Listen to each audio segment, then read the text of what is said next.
Tiba-tiba kedengaran suara menangis dari pintu belakang. Suara menangis tu sungguh sayu. Pada mulanya suara tu kedengaran perlahan, tapi lama kelamaan ia bergema dekat pintu belakang.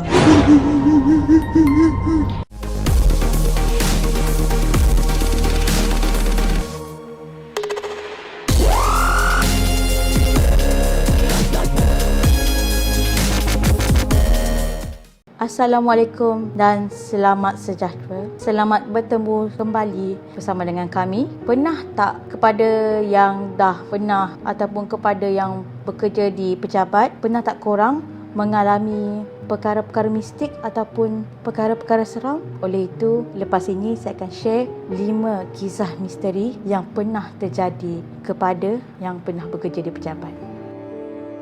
Kisah pertama, malam Jumaat di pejabat. Nak mulakan cerita yang aku lalui ini hujung tahun 2015. Aku ni jenis orang yang bedal overtime. Sedia maklum, kerja banyak. Aku kerja sebagai technical clerk bahagian oil dan gas. Biasanya yang OT dalam office tu perempuan cuma aku. Kat tempat kerja, bila malam memang sunyi. Lagi-lagi dalam office hanya bunyi mesin photostat yang bangun daripada tidur dan bunyi deruan enjin aircon. Dan pada satu hari Khamis malam Jumaat, jam menunjukkan pukul 8.30 malam. Kebetulan hanya aku yang OT dalam office tu. Macam biasa, aku buat kerja-kerja aku yang memanggil untuk disiapkan. Yang dengar hanya selawat daripada PC aku dan bunyi keyboardnya aku menaip. Tiba-tiba aku terdengar bunyi terbuka. Aku tengok seorang mamat QC ni masuk. Orang panggil dia panjang sebab dia tinggi. Aku jarang berborak dengan dia, kalau cakap pun bila perlu. Masa dia masuk office tadi, bukan dia je yang masuk, tapi berserta dengan bau yang sangat pekat. Sampai hidung aku sakit.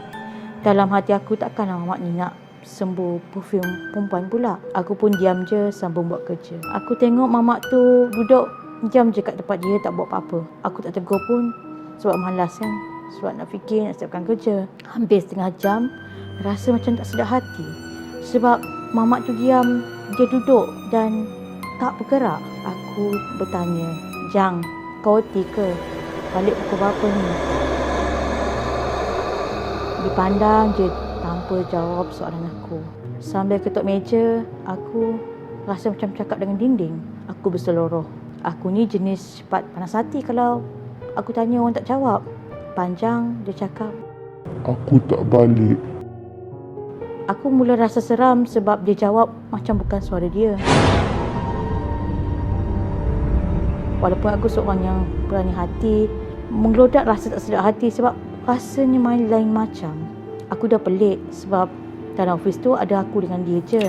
Print pun tak berhenti. Aku bangun pergi dekat mesin tu dan tekan button check monitor.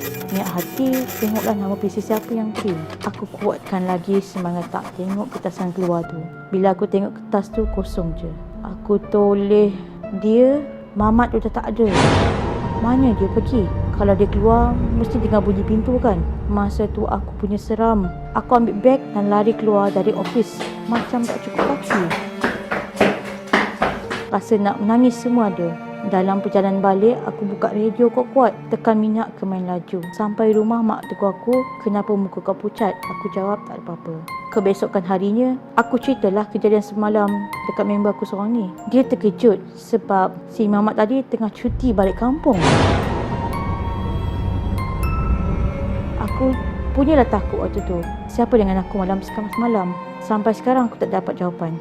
Dan sejak kejadian tu, aku tak pernah lagi OT seorang lagi waktu malam ni. Aku takut kejadian sama berulang. Kalau OT pun, aku kena ada berteman sekarang ni. Lepas tengah cerita ni, korang nak lagi OT tak waktu malam? Kisah kedua, dikejar kelipat waktu di pejabat. Masa duduk melepak-lepak, kami open lah pasal kisah-kisah seram. kawan aku ni cerita kat pejabat dia pernah terjadi satu kes. Anwar ni kerja pejabat, dia kerani je. Dan esok tu dia nak bercuti. So dia pun nak siapkanlah semua kerja-kerja filing, surat kebenda semua sebelum bercuti panjang. Masa tu dah petang, dekat pukul 6 lebih dah. Kebanyakan orang kat pejabat tu dah balik. Adalah seorang dua masih stay lagi. Anwar ni pula kena photostat dokumen-dokumen, kena susun dan stapler untuk mesyuarat hari dia cuti tu. Sedang dia tengah photostat tu, ink machine photostat pula habis. Anwar ni tanyalah dekat Kak Sah, ink machine ni dah habis, macam mana ni? Tukar ink boleh tak? Kak Sah berkata, kau pergi je print dekat library tu. Kat sana banyak lagi ink dengan kertas. Cuma jangan lupa tutup lampu lepas keluar daripada library tu. Akak dengan Kak Su nak balik dah ni, kata Kak Sah. Ke arah pejabat Anwar ni ada satu bilik dijadikan library. Dia orang letak meja, kursi banyak-banyak, lepas tu lepas letaklah buku-buku rujukan, surat khabar, konon kerja nak buat rujukan lah, baca-baca buku. Padahal jadi pot tidur waktu lunch hour. Si Anwar ni pun dengan berani pergilah ke library nak photostat baki dokumen-dokumen tu. Sebab dia kena buat banyak salinan. Dia letak je dalam tray dan biar mesin tu photostat. Sambil-sambil tu dia duduk atas kursi sambil letak kepala tengok mesin tu. Alih-alih dia dah tertidur. Sedar-sedar je dah pukul 8 lebih. Sudah. Maghrib ke mana, kerja ke mana. Dia tengok mesin photostat paper jam. Please open tray and remove. Dia buka tray, tak ada pula kertas sangkut. Tiba-tiba dia terpandang kat penjuru library ada susuk tubuh orang tengah berdiri kat celah-celah rak buku. Dia nampak rambut dia panjang dengan tangan kat sisi tubuh tu. Terus Anwar cabut lari dan keluar daripada library. Dalam terketar-ketar tu, Anwar terpaksa masuk balik pejabat sebab paskat dia tertinggal di atas meja. Dia masuk cepat, buka lampu tengah kat partition ke meja dan terus lari ambil paskat. Baru je dia nak berpaling nak cabut keluar, tiba-tiba dia ternampak kelibat tadi ke atas meja berhadapan dengan meja dia. Kaki Anwar macam ni seolah-olah terpaku tak dapat gerak. Kelibat tu pusing menghadap Anwar perlahan-lahan.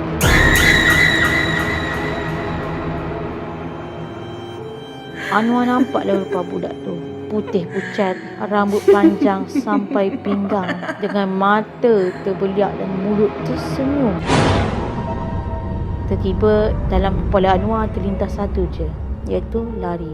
Terus dia cabut dan benda tu pun mengilai-ngilai kat belakang dia.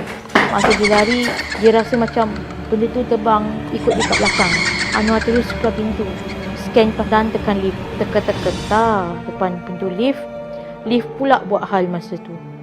Sampai je, lampu dalam lift tak menyala pula. Nak turun tangga takut. Terus dia masuk sambil tekan basement. Dalam gelap teka-teka tu, dia macam rasa ada orang kat belakang dia dalam lift tu waktu turun. Sebab rasa macam helai-helai rambut dekat lengan dia. Buka je pintu lift. Terus Anwar lari ke motor, lompat naik start dan terus pulas minyak. Balik rumah, dia terus demam panas. Rupa-rupanya kat pejabat tu memang keras sikit. Dan orang kat situ kata kalau nak balik lewat OT ke, mesti beramai-ramai. Esoknya kena marah dengan bos dan Kak Sah sebab dokumen tak siap, tak tutup lampu library dan juga lampu dalam pejabat. Korang pernah tak mengalami seperti apa yang Anwar alami? Jadi kalau nak OT tu boleh, tapi kena beramai-ramai.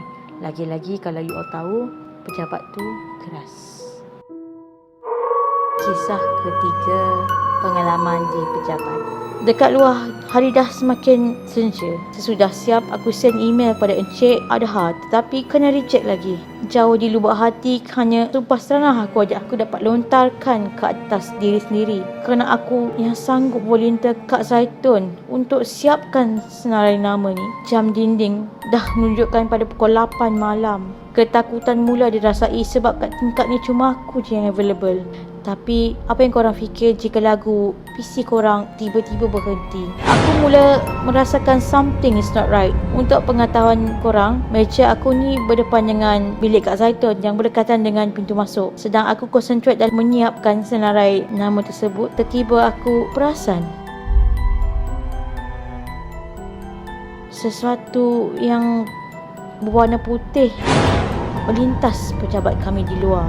Kat luar tu dah lah gelap, mesti nampaknya apa-apa yang lalu. Sedangkan aku concentrate nak tarik semula, tapi mata aku terpandang semula warna putih tu bergerak perlahan melintasi pejabat. Aku tahu something was really not right. Dalam beberapa minit mata aku pandang pula dekat luar dan pergerakannya semakin perlahan dan ianya berhenti betul-betul depan pintu masuk pejabat kami. Pada saat tu otak aku dah tak dapat nak bersangka baik lagi. Aku dengan pantas duduk semula, tapi kat bawah ni bukan lagi kerusi. Tiba-tiba kedengaran suara menangis dari pintu belakang. Suara menangis tu sungguh sayu.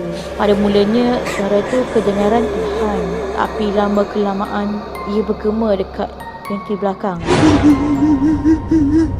Tak naklah aku tunggu lagi. Tahan aku nak hadapi gangguan sedemikian. Aku berlari ke bawah gunakan tangga sambil membaca doa berdinding.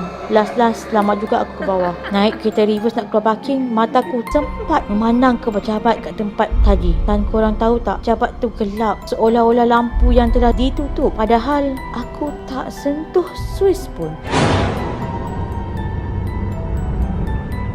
Dalam cerita ni, korang nak pilih apa? Utamakan kerja ataupun korang nak selamatkan diri?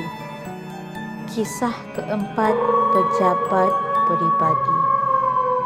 Aku sebagai seorang pembantu peribadi orang kaya. Orang kaya ni bukan Muslim dan bukan pula India.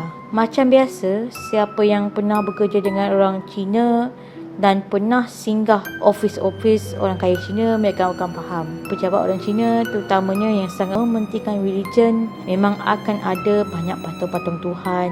Samalah macam dekat office yang aku kerja masa ni. Jadi nak dijadikan cerita, memang aku sendirilah dekat office ni. Pejabat ni letaknya di memang kawasan pergilangan lama yang agak sunyi. Office bos aku ni memang banyak patung-patung keagamaan dan kepercayaan diorang. Dan bagi yang tak biasa, memang akan nampak seram sikit lah. Satu hari, masa aunty cleaner ni sedang mengemas, tiba-tiba ada bunyi barang jatuh dari bahagian store depan bilik office aku ni. Terperanjat aunty cleaner tu. Muka dia tengok aku pun macam pucat lesi. Aku cakap, "Aunty, okey tak?" Aku tanya. Lepas tu dia jawab, "Biasalah, report-report macam ni memang akan ada. Mona jangan takut tau, pesan lagi." Padahal aku relax je. Dia yang gelabah. Aku biasa je dengar bunyi dekat office, dengar pintu tutup dan buka sendiri. Biasa dengar tapak kaki, kena ikut tak banyak lagi. So aku nak jadikan cerita, memang betul lah benda tu mengusik. Sampailah satu hari tu aku sibuk nak berselfie sebab nak hantar gambar kat boyfriend aku kan. So aku carilah background office yang ala-ala office sikit. Aku ambil keputusan untuk selfie berbackgroundkan pintu bilik office aku. So daripada pintu boleh nampak bahagian cermin bilik store. Tiba-tiba dekat bahagian belakang aku ada berdiri seorang lelaki berbaju kemeja peach tanpa kepala. Aku nampak jelas tak ada bidang dia. Lengan dan bahu miliknya. Memang takut, dia punya level tu macam tak tahu nak cakap apa. Lepas kejadian tu agaknya dalam sebulan jugalah aku tak selfie kat dalam office. Lepas tahun masa tengah kemas-kemas office bos aku perasan di sebalik patung-patung ketuhanan dia ada satu box yang berbalut kain. Aunty cleaner tak bagi aku buka balutan kain tu. Dia cakap setiap minggu mereka akan tukar darah kambing yang diorang simpan dalam. Aku pun tak sure untuk apa. So aku bertawakal. Untuk kisah yang keempat ni, kalau korang berada di tempat dia, apa yang korang akan buat? Korang akan tawakal sahaja ataupun korang resign? Kisah kelima, Kak Rosie di pejabat. Selama aku kerja ni, aku belum lagi berjumpa dengan perumah tetap tempat kerja aku ni. Okey, supervisor aku ni namanya Rosie. Kita orang memang kerja 12 jam. Masuk 7 pagi, keluar 7 petang. Masa tu kita orang semua dah siap-siap nak balik. Dah punch card semua. Kecuali Kak Rosie ni je agak lewat sebab dia nak pastikan semua suis lampu, kipas semua tertutup. Suis lampu semua dalam store pula lampu dia malap sikit. Masa dia nak pergi kat suis tu, dia boleh nampak ada benda putih tergantung. Punyalah benda Kak Rosie ni. Dia fikir benda tu kertas. Korang boleh brain tak? Dia boleh tenung lama-lama lagi sebab nak pastikan apa benda tu. Dan korang tahu tak, tengah Kak Rosie tenung tu, benda tu boleh berpusing. Kak Rosie ni nampak je rupa benda tu, terus menjerit angkat kaki. Terus lah kita orang tengah tunggu dia ni macam cengang lah bila dengar dia menjerit. Kak Rosie keluar store dalam keadaan yang berpeluh-peluh, pucat lesi muka dia. Bila kita orang tanya kenapa, dia cakap tak ada apa-apa. Esoknya barulah dia cakap muka benda tu putih, tak ada biji mata. Mata dia hitam je. Kulit muka dia terkoyak. Mulut macam tak ada bibir, hanya lubang hitam. Seram aku dengar cerita Kak Rosie tu. Mujurlah sepanjang aku kerja ni, tak pernah lagi tersempat dengan entiti yang really. Kalau bayangkan sekilas tu memang berlambak, banyak kali dah aku nampak. Okey, ni ada lagi satu cerita kat tempat kerja aku jugalah. Bilik rehat kat tingkat atas. Satu hari Kak Rosie ni demam dan dia duduk dalam bilik rehat. Yang aku pelik, kenapa asyik Kak Rosie yang terkena. Jadi masa dia duduk dalam bilik rehat tu, masa dia tengah mamai, tiba-tiba Amir tegur dia. Amir ni salah seorang pada kita. Yelah, Kak Rosie tengah tidur. Nak tidur jugalah. Lepas tu terus baring sebelah Kak Rosie. Kak Rosie ni terkejut lah. Macam mana ada orang lain nak boleh masuk padahal dia kunci pintu. Dalam mamai-mamai tu, dia terus bingkas bangun. Gila kau, Amir tu bukan mahram kot. Terdetek jugalah cuak dalam botol tadi. Amir baring tepi dia. Dia pun apa lagi, pakai tudung, ambil beg, terus turun ke bawah. Korang tahu tak, bila Kak Rosie turun, dia nampak Amir kat pantry tengah melantak Maggie Cup. Esoknya Kak Rosie MC. Dia dah demam. Jadi bertambah demam lah dia. Yang aku pelik, Kak Rosie ni, kenapa dia je yang terkena